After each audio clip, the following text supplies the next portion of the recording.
एक शांत दोपहर को सैनिकों का दल अपने अड्डे पर तैनात था। सब कुछ सामान्य लग रहा था जब अचानक कुछ अजीब घटित हुआ। एक सैनिक ने जैसे ही पीछे मुड़कर देखा, वह हैरान रह गया। जमीन पर तैनात सभी एंटी एयरक्राफ्ट मिसाइलें एक साथ एक ही दिशा में घूम गईं और बिना किसी चेतावनी के जबरदस्त गोलीबारी शुरू हो गई। टेडी नाम का एक सैनिक जब आसमान की ओर देखने लगा तो वहां कुछ भी नजर नहीं आ रहा था। उसकी अनुभवी आंखें धोखा नहीं खा रही थीं, लेकिन फिर भी कुछ अजीब था।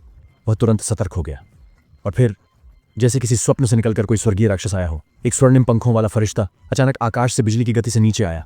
उसकी रफ्तार इतनी तेज थी कि सैनिक कुछ समझ भी नहीं पाए और पलक झपकते ही वह सबका सफाया कर गया। मशीन गनधारी सैनिकों ने पलटवार किया, लेकिन कोई असर नहीं हुआ। उसके सुनहरे कवच को न तो गोलियां भेज सकीं, न ही शक्तिशाली आर्मर पियर्सिंग मिसाइलें। तभी लाशी नामक योद्धा मैदान में उतरी। उसने जरा सी ताकत दिखाई और उसके आसपास के दर्जनों सैनिक बेहोश होकर गिर पड़े। स्थिति गंभीर हो गई थी। टेडी ने तुरंत अपनी अंतिम रणनीति का सहारा लिया। उन्होंने बेस की सबसे खतरनाक योद्धा तेंदुआ स्त्री को बुलाया। जैसे ही लाशी ने उस भयावह चेहरा देखा, उसका आत्मविश्वास डगमगाया। लेकिन तेंदुआ स्त्री ने बिना समय गंवाए एक जोरदार घूंसे से लाशी को हवा में उछाल दिया। लाशी जमीन पर गिरी, लेकिन जब वह उठी तो तेंदुआ स्त्री कहीं नहीं दिखी। जैसे ही वह उसे खोज रही थी, वह फिर से झपट पड़ी। सौभाग्य से लाशी ने समय रहते उस जानलेवा हमले से खुद को बचा लिया। अब उसे एहसास हुआ कि घास का मैदान तेंदुआ स्त्री की ताकत का क्षेत्र है। वह तुरंत बेस के भीतर कूद गई और अपनी पीठ से निकलते पंखों को समेट लिया।